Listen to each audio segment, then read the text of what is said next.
أعوذ بالله من الشيطان الرجيم. بسم الله الرحمن الرحيم. ألف لام ميم أحسب الناس أن يتركوا أن يقولوا آمنا وهم لا يفتنون ولقد فتنا الذين من قبلهم فليعلمن الله الذين صدقوا وليعلمن الكاذبين. صدق الله العظيم. ألف لام ميم والله أعلم بمراده.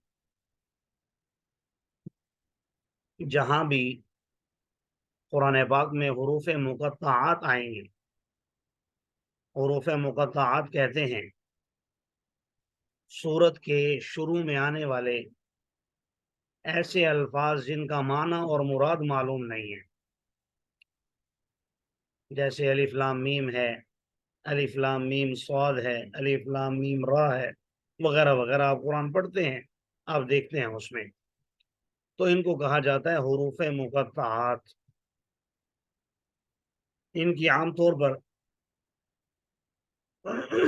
دو صورتیں ہوتی ہیں،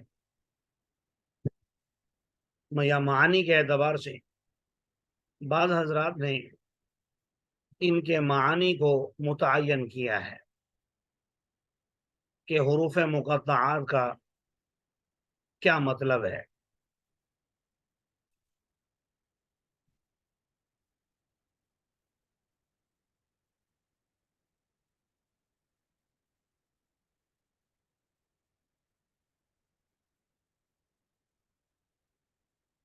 بعض حضرات نے اس کے معنی کو متعین کیا ہے، لیکن زیادہ تر علماء نے، جمہور حضرات کا گویا یہی نقطہ نظر ہے کہ یہ ایسے الفاظ ہیں جن کا معنی ہمیں معلوم نہیں، لہذا جہاں پر بھی یہ الفاظ آئیں تو وہاں ہم نے کہنا ہے واللہ اعلم بمرادہ، اس کی مراد اللہ تبارک و تعالی ہی بہتر جانتے ہیں۔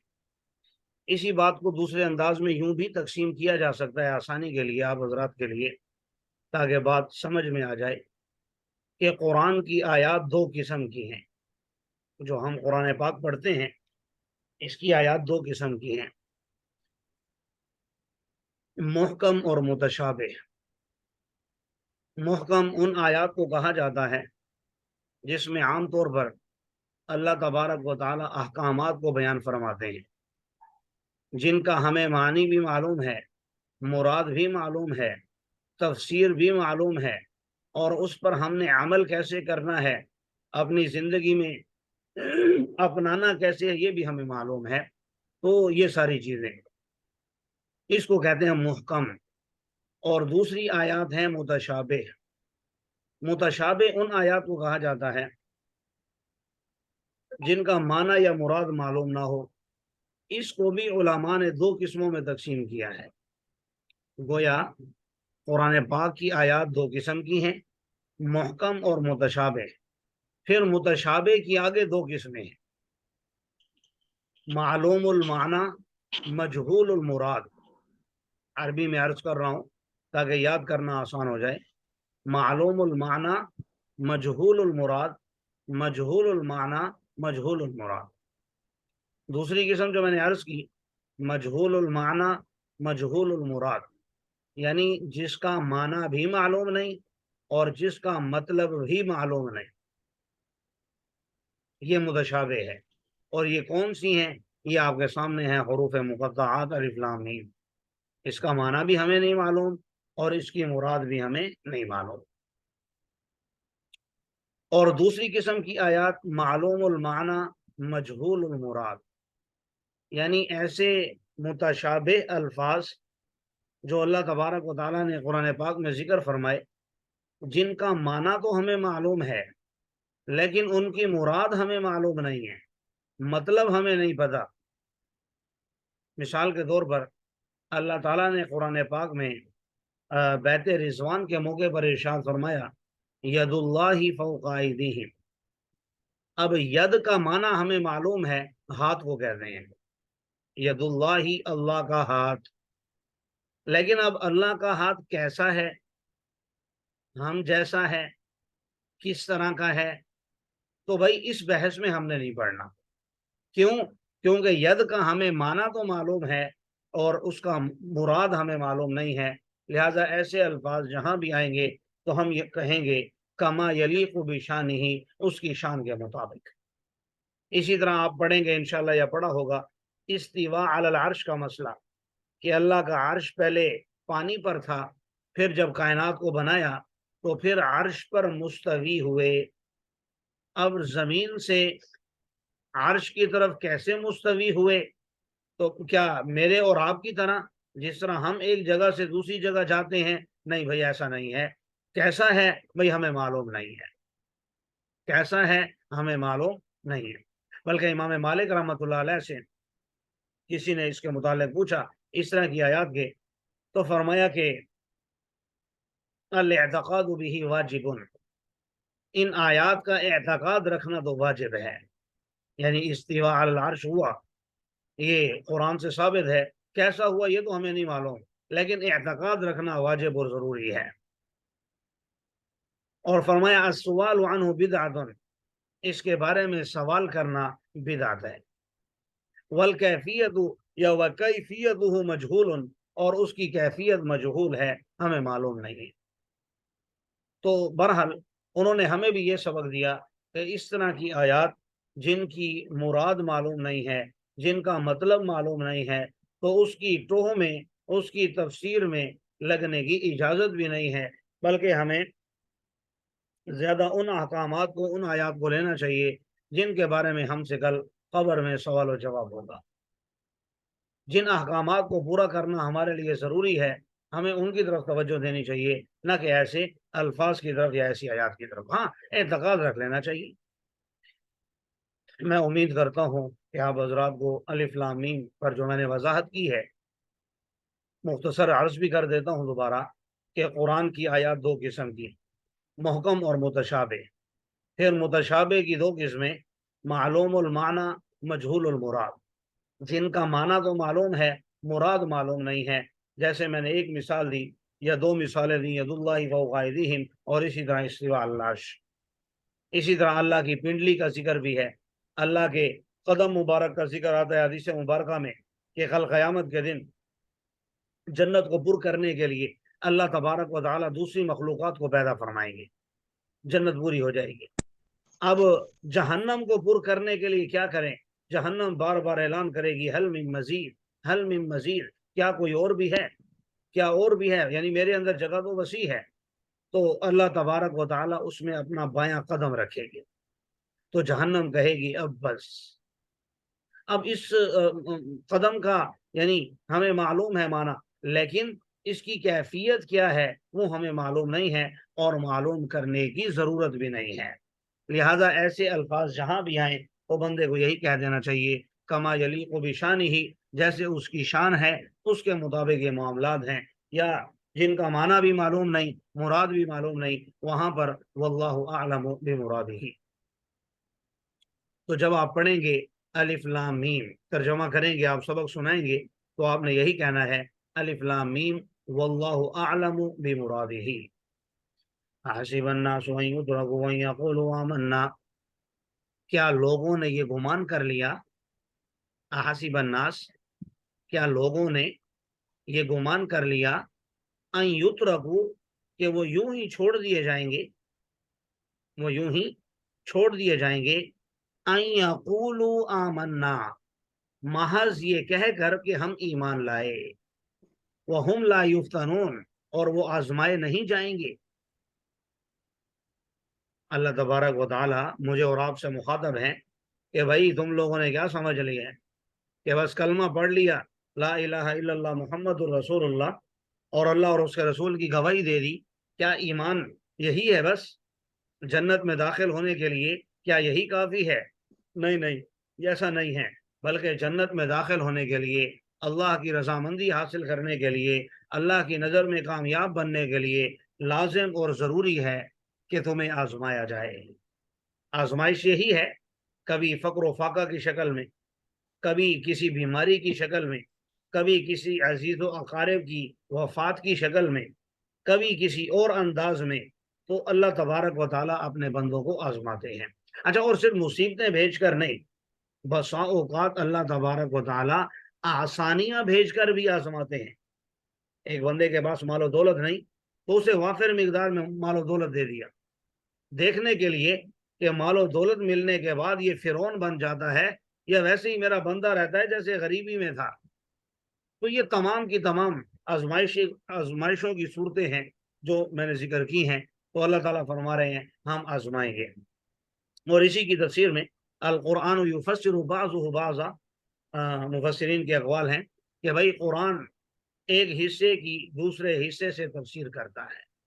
تو یہاں اللہ کہہ رہے کہ ہم آزمائیں گے، تو دوسری جگہ فرمایا وَلَنَبْلُوَنَّكُمْ بِشَيْءٍ مِّنَ الْخَوْفِ وَالْجُوعِ وَنَقْصٍ مِّنَ الْأَمْوَالِ وَالْأَنفُسِ وَالثَّمَرَاتِ وَبَشِّرِ الصَّابِرِينَ کہ بھائی ہم تمہیں آزمائیں گے، کبھی مال کم کر کے، کبھی تمہاری جانیں کم کر کے، کبھی تمہارے کاروبار میں نقصان کر کے، کبھی مویشی کے اندر، پھلوں کے اندر، مال تجارت کے اندر نقصان کر کے ہم تمہیں آزمائیں گے۔ اور خوشخبری ان لوگوں کے لیے ہے جو مصیبت کے وقت کہتے ہیں انا للہ و انا الیہ راجعون۔ ایک مرتبہ چراغ جل رہا تھا، بجھ گیا، تو آپ صلی اللہ علیہ وسلم نے فرمایا انا للہ و انا الیہ راجعون۔ تو ہم عائشہ رضی اللہ تعالیٰ نے فرمایا یا رسول اللہ یہ تو مصیبت پر پڑا جاتا ہے، یعنی ان کے ذہن میں وہی بات تھی جو میرے اور آپ کے ذہن میں ہے کہ بھائی انا للہ تو کسی کے مرنے پر پڑا جاتا ہے، کسی کے بڑے حادثے پر پڑا جاتا ہے۔ آپ نے جو ہے چراغ بجھنے پر تو فرمایا اے عائشہ مسلمان کو کوئی بھی تکلیف پہنچتی ہے حتیٰ کہ کانٹا بھی اگر چبھتا ہے تو اس پر بھی اللہ تبارک و تعالی اجر و ثواب عطا فرماتے ہیں، بشرطیہ کہ وہ صبر کرتے ہوئے کہے انا للہ و انا الیہ راجعون۔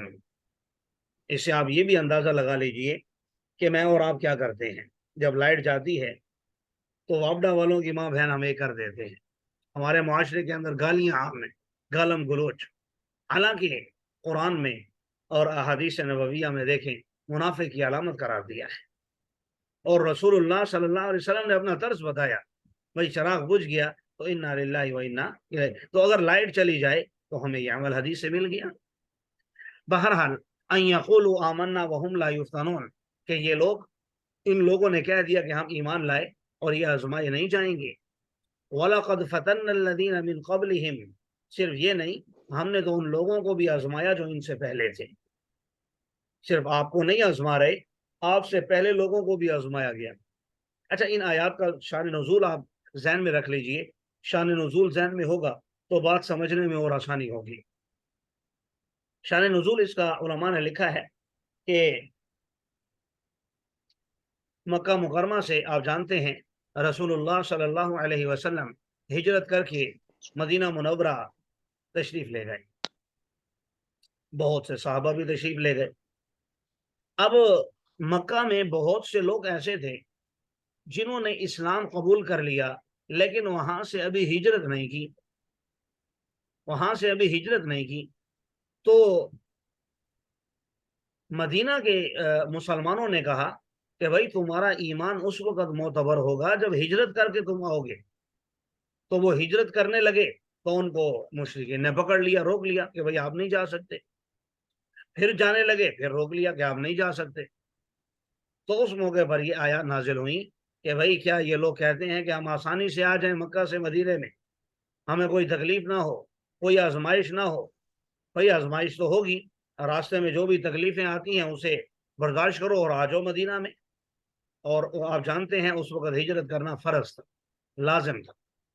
چنانچہ پھر ان مسلمانوں نے ہجرت کی، اور جن مشرکین نے روکا ان سے انہوں نے مزاحمت بھی کی، قتال بھی کیا، اور قتال کر کے وہ مدینہ منورہ میں تشریف لے آئے۔ تو ان کے بارے میں یہاں ان کو تسلی دینے کے لیے یا ان کو رہنمائی کرنے کے لیے، راستہ بتانے کے لیے، کہ ہمت دلانے کے لیے کہ بھائی آزمائشیں تو آئیں گی لیکن آپ کو شریعت کے احکام، شریعت کا حکم پورا کرنا ہوگا۔ فَلَيَعْلَمَنَّ اللَّهُ الَّذِينَ صَدَقُوا، ضرور بضرور جان لے اللہ تبارک و تعالیٰ ان لوگوں کو جو سچے ہیں، اور ضرور بضرور جان لے اللہ تبارک و تعالیٰ الکاذبین، جھوٹوں کو۔ آپ حضرات جانتے ہیں اللہ تعالیٰ تو احکم الحاکمین ہے، علی کل شیء قدیر ہے، علیم بذات الصدور ہے، وہ تو بھائی دلوں کے بھید بھی جانتا ہے۔ تو پھر کیا مطلب کہ اللہ سچوں اور جھوٹوں کو جان لے، حالانکہ اللہ تو پہلے سے جانتا ہے۔ تو پہلے سے جو جانتا ہے وہ ہے اللہ کا علم ازلی۔ یہ مسئلہ بڑا مشکل ہے، میں باریک بینی میں نہیں جاؤں گا، بس سادہ الفاظ میں آپ کو سمجھا کر آگے ترجمہ کروں گا، وقت کم ہے تاکہ رکوع پورا ہو جائے۔ تو اللہ کے علم ازلی میں ہونا وہ الگ بات ہے، اور اس کا وقوع پذیر ہو جانا، دیکھیں اب ہمارے ساتھ، میرے اور آپ کے ساتھ کل کیا ہونے والا ہے، یا ابھی 5 منٹ بعد، 2 منٹ بعد، 10 منٹ بعد کیا ہونے والا ہے، میں اور آپ نہیں جانتے، لیکن اللہ کے علم ازلی میں موجود ہے۔ لیکن جب 10 منٹ بعد، گھنٹے بعد جو ہمارے معاملات ہوں گے وہ ہمارے علم میں بھی آ جائیں گے۔ تو گویا جو اللہ کے علم ازلی میں تھا وہ پھر دنیا کے اندر وقوع پذیر بھی ہو گیا، واقع بھی ہو گیا۔ تو یہ ہونا الگ بات ہے، اللہ کے علم میں ہونا الگ بات ہے۔ تو اللہ کے علم میں تو ہے، اس میں کوئی شک و شبہ نہیں، علیم بذات صدور، اور اللہ تعالیٰ ہر چیز کا جاننے والا۔ اس طرح کی روایات کے اندر، آیات کے اندر علم ازلی کو بیان کیا گیا ہے، اور یہاں پر فَلَا يَعْلَمَنَّ اللَّهُ الَّذِينَ صَدَقُوا وَلَا يَعْلَمَنَّ الْكَاذِبِينَ، یہاں جو عمل واقع ہو جائے گا اس چیز کو بیان کیا گیا ہے۔ أَمْ حَسِبَ الَّذِينَ يَعْمَلُونَ السَّيِّئَاتِ أَن يَسْبِقُونَا سَاءَ مَا يَحْكُمُونَ، کیا گمان کر لیا ان لوگوں نے جو برے عمل کرتے ہیں، کیا گمان کر لیا ان لوگوں نے جو برے کام کرتے ہیں، ان یسبقونا، کہ وہ ہم سے بچ جائیں گے، لفظی ترجمہ ہے وہ ہم سے سبقت کر جائیں گے، یعنی ہم سے آگے نکل جائیں گے اور ہم انہیں پکڑ نہیں سکیں گے، لفظی ترجمہ یہ ہے۔ لیکن میں نے اپنے مزاج میں اپنے الفاظ کے مطابق ترجمہ کیا ان یسبقونا، کہ یہ لوگ ہم سے بچ جائیں گے، ساء ما یحکمون، برا ہے وہ فیصلہ جو وہ کر رہے ہیں۔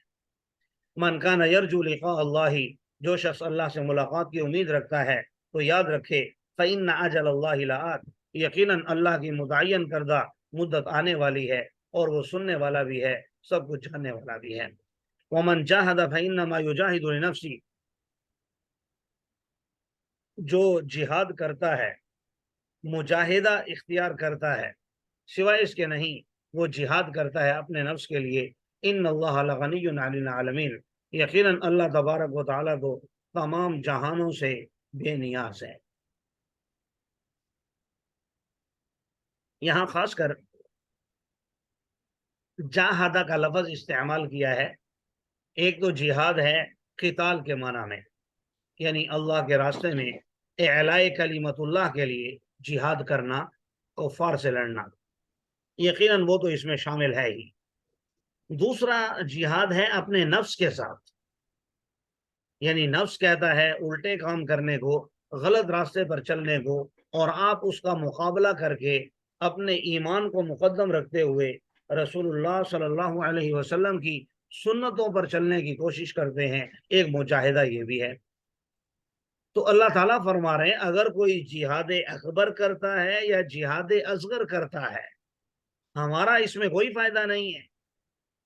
فَإِنَّمَا يُجَاهِدُ لِنَفْسِهِ، بلکہ میں یہاں ایک حدیث بھی ایڈ کرتا چلوں، رسول اللہ صلی اللہ علیہ وسلم نے ارشاد فرمایا اگر تم سب لوگ، اگر سب کے سب پوری دنیا کے لوگ کسی متقی آدمی کے دل پر جمع ہو جائیں، یعنی سب اللہ کے فرما بردار بن جائیں، تو اللہ کی بادشاہت میں ذرا برابر بھی اضافہ نہیں ہوگا۔ اور اگر ساری کی ساری کائنات، ساری دنیا کسی فاسق و فاجر آدمی کے دل پر جمع ہو جائیں، یعنی سبھی بدکار بن جائیں، تو اللہ کی ملکیت میں، بادشاہت میں ذرا برابر بھی نقصان نہیں ہوگا۔ معلوم ہوا کہ ہمارے کسی عمل سے اللہ کا کوئی فائدہ نقصان جڑا ہوا نہیں ہے، بلکہ میرا اور آپ کا اپنا ہی نفع اور نقصان جڑا ہوا ہے۔ ان اللہ لغنی عن العالمین، اللہ تبارک و تعالیٰ تو تمام جہانوں سے مستغنی ہیں، بے نیاز ہیں۔ وہ لوگ جو ہاں اتنی بات ضرور ہے کہ جو لوگ ایمان لاتے ہیں، اچھے کام کرتے ہیں، لَنُكَفِّرَنَّ عَنْهُمْ سَيِّئَاتِهِمْ، ہم ان سے ان کی برائیوں کو، یعنی جو چھوٹی موٹی خطائیں ہوئیں ان کو ہٹا دیں گے، لَنُكَفِّرَنَّ ہٹا دیں گے، وَلَنَجْزِيَنَّهُمْ أَحْسَنَ الَّذِي كَانُوا يَعْمَلُونَ، اور ہم ضرور بضرور بدلہ دیں گے ان لوگوں کو ان بہترین عمل کا، بہترین بدلہ دیں گے ان اعمال کا جو وہ کرتے رہے۔ اللہ تعالی ہمارے بھی نیک اعمال کو قبول فرمائے۔ آپ لوگ اگر آمین کہیں گے تو مجھے اچھا لگے گا۔ آمین ثم آمین۔